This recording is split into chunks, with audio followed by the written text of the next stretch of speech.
My name is Lisa Emmott, and I am the Executive Director of the National Kidney Donation Organization, formerly known as Donor to Donor. We are building a library of industry expert interviews with leaders in the field of solid organ transplantation, and we are pleased to spend a few minutes today with Dr. Dorry Segev. Dr. Segev is a professor of surgery and epidemiology and associate vice chair of surgery at Johns Hopkins University.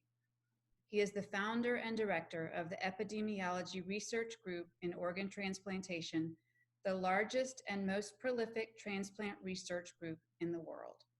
He has published over 550 peer-reviewed research articles, and he was recently elected into the National Academy of Medicine. He received a prestigious Global Thinker Award from Foreign Policy magazine and was named an Innovator of the Year by Time magazine. His work has directly influenced policy, including 2 congressional bills, and he is regularly featured in widely read media, including several front-page features in the New York Times. In the context of the pandemic, Dr. Segev has shifted his research to better understanding coronavirus and its implications in solid organ transplantation. Dr. Segev, thank you for joining us today. Thanks for having me on your program. Thank you. In November of 2013, you championed the signing of the HIV Organ Policy Equity Act, also known as the HOPE Act, a federal law that reversed a 1988 law forbidding the transplant of organs from people with HIV. Can you briefly explain what this means, not only for people living with HIV, but also for those living with HIV who are on the organ wait list? Sure. So about 10 years ago, we were thinking about ways to expand the donor pool, and something became very clear, is that the landscape of HIV had changed completely from the 1980s, when this law that you referred to was written that forbid the use of HIV-positive organs, to the more modern era. And we transplant people who have HIV. HIV is no longer a death sentence. Your survival with HIV is the same as your survival would be without HIV. People with HIV get the same medical conditions that everybody else gets. And it turns out that if you have HIV and you are well controlled with your HIV, we can transplant you and you can have the same outcomes as somebody without HIV. So on the recipient side, we had made great strides. But on the donor side, this law was sort of looming that forced us to throw away organs from potentially absolutely reasonable donors who happen to be infected with HIV. And so we took on sort of a national effort, as you can imagine, getting a congressional bill passed at any time, let alone with the environment in 2013 was quite challenging. When President Obama signed it in the Oval Office, he joked that he was glad we had done all of that work because he didn't get to sign very many bills into law. And it was actually one of 57 bills that got signed into law that year, only 57 bills, which is just, that's noteworthy in and of itself. But anyway, so what it did was it made it legal for us to use organs from donors infected with HIV, presumably for recipients with HIV, right? So in addition to bringing in a new potential source of donors for people with HIV who are on the waiting list, in addition to bringing in a new potential source of donors in general, because if we transplant somebody who has HIV, then they get off the waiting list and everybody else moves forward. And so we just add to the donor pool in general.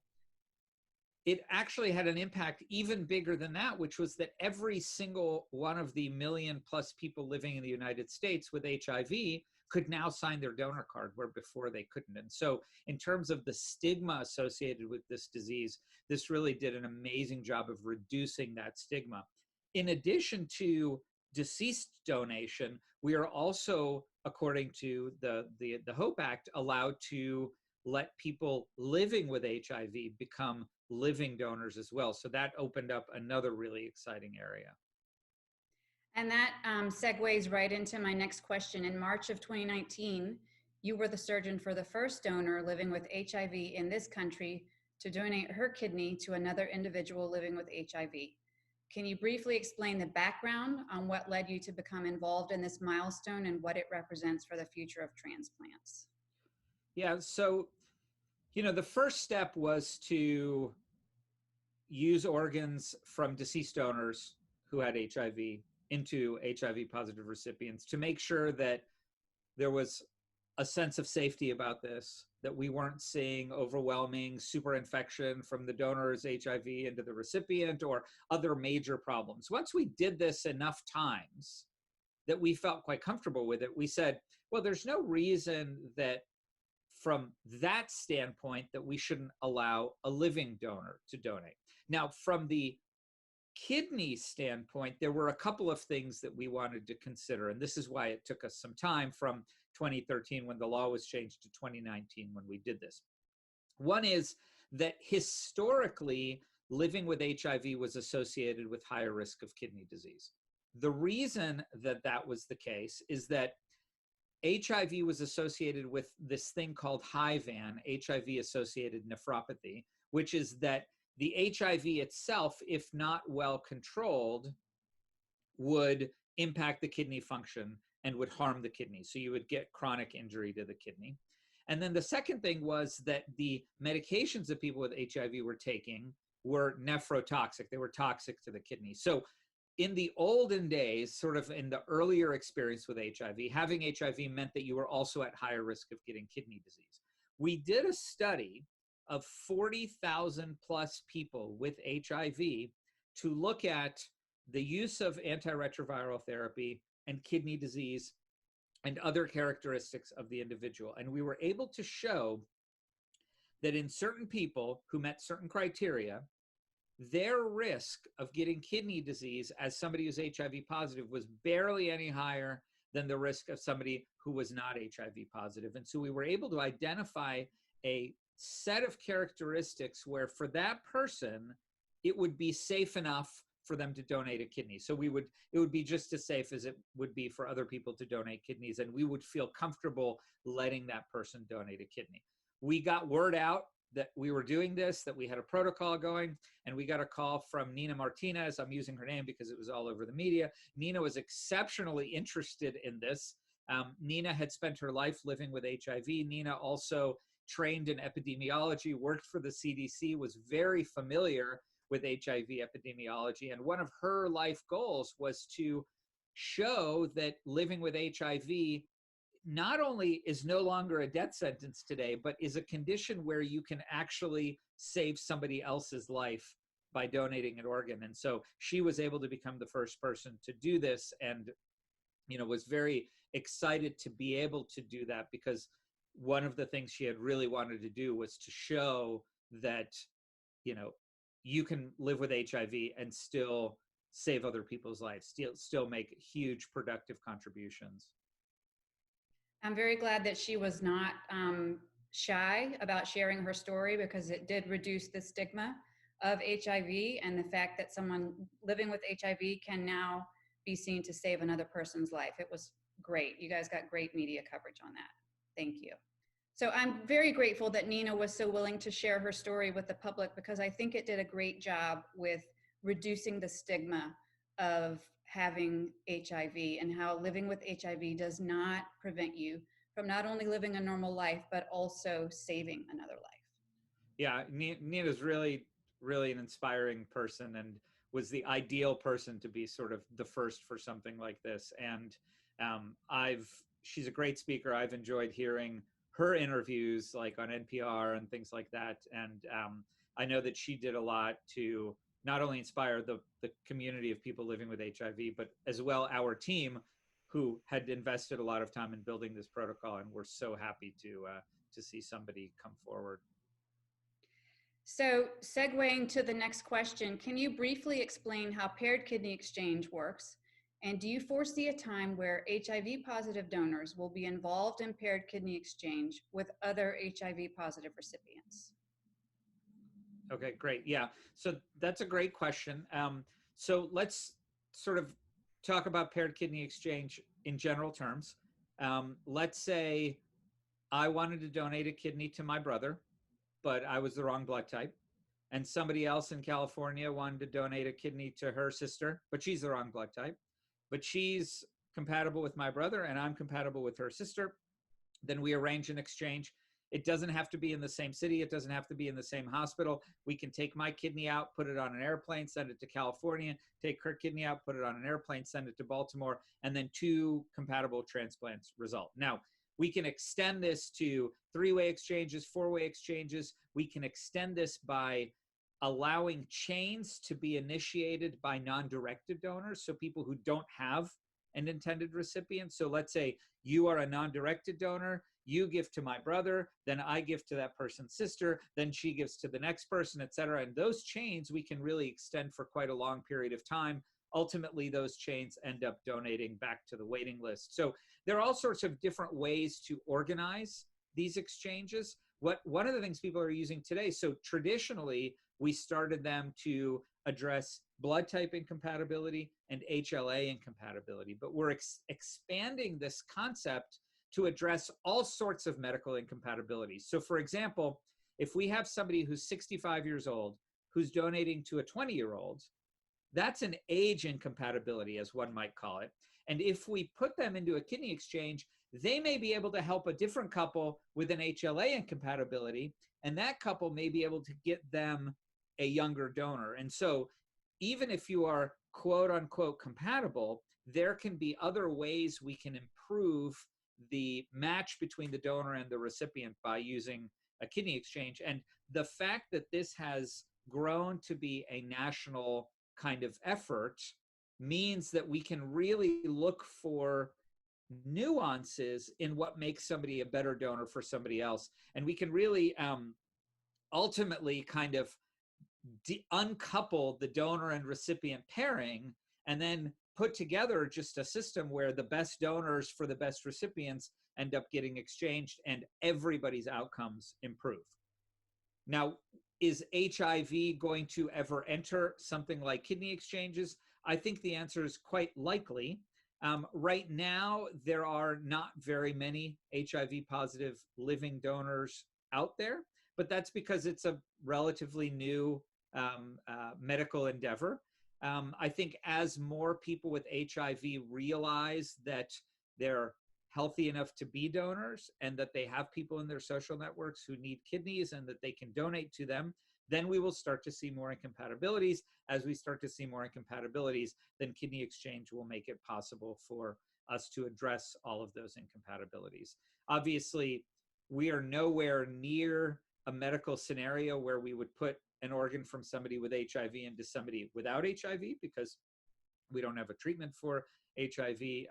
That could be a futuristic look, but even in the relatively near future, as volumes increase and as live donor kidney transplants increase from people with HIV to people with HIV, I can see a potential of using kidney exchanges for them as well.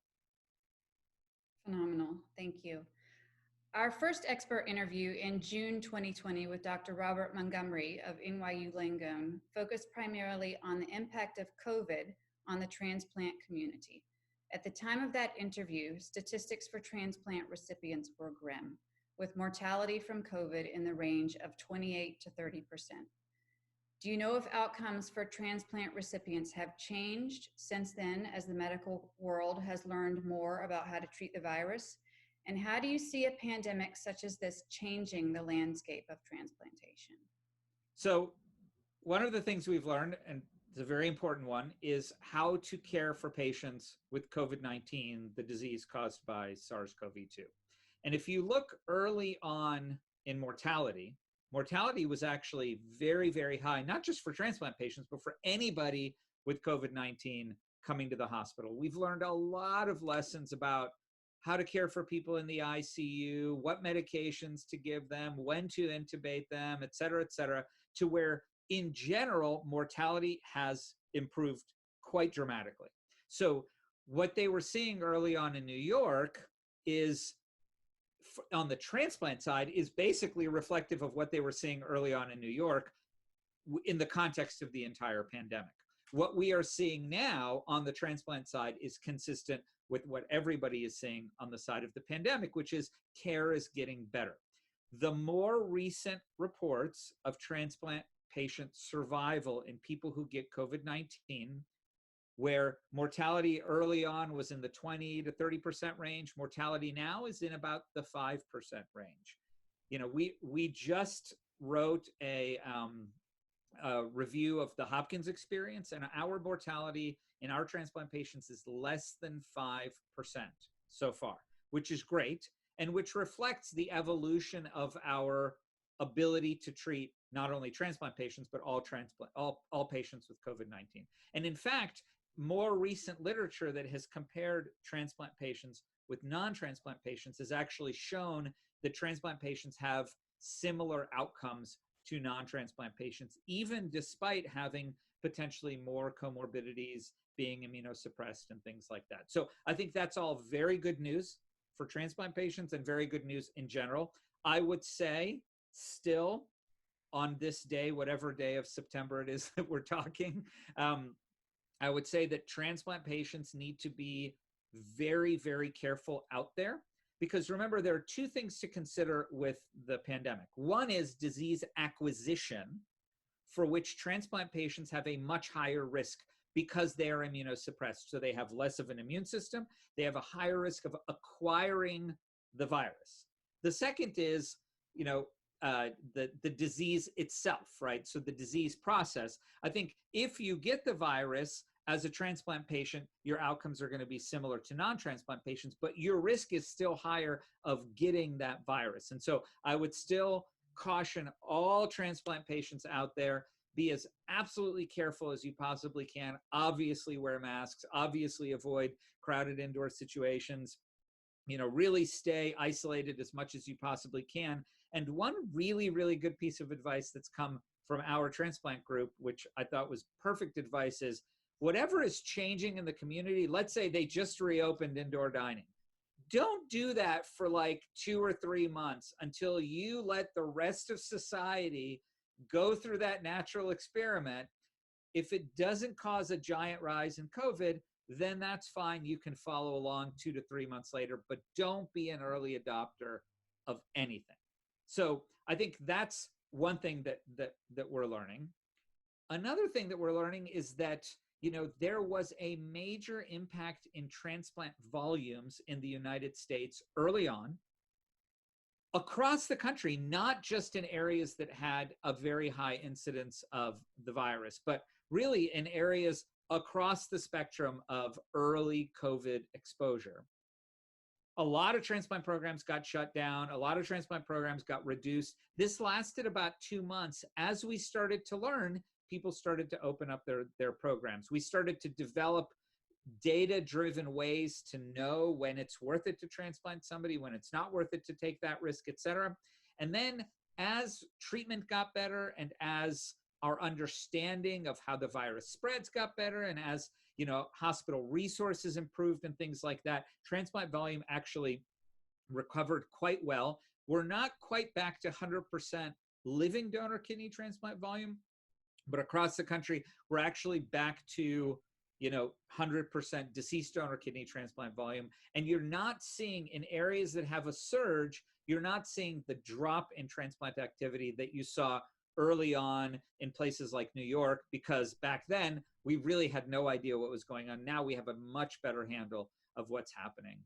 So I think some cautious optimism. We still have a pandemic. There's still a lot of people getting infected. There's still a lot of people dying from this. So I would not say in any way we are past this, but I would share some cautious optimism that, if we're careful, then, it's not nearly the frightening disaster that it was in March and April. I think that sounds like great, sound, medical cautious advice. So thank you. Before we sign off, is there anything specific you would like to add that you feel our viewers should know? So I think in general, let me leave with the message that kidney transplantation is a truly amazing field. It's amazing because we have living donors who undergo an operation on the behalf of somebody else to help somebody else to make their lives better, to save their lives, which is incredibly inspiring. We have deceased donors who, before they died and in collaboration with their family, have decided to donate organs that will then save somebody else's life. And we have this miracle where we take somebody who is truly dying on dialysis, right? And, feels sick and feels terrible. And we're able to do this miraculous thing where we take an organ out of somebody else's body and we put it into their body, and it works and it helps them. And our field is constantly evolving. We're learning more about the immune system. We're learning how to make the organs last longer. We're learning how to make the operations better. We're learning how to do things like exchanges. We're learning about interaction between infectious diseases and the medications that we give people. So there's really cool things coming ahead in the future in transplantation as well. So for those who need a transplant, keep an optimistic view. And for those just interested in the field, you will see really cool things coming from this field soon. Dr. Segev, thank you for sharing your time and expertise with us today. We are very grateful. My pleasure.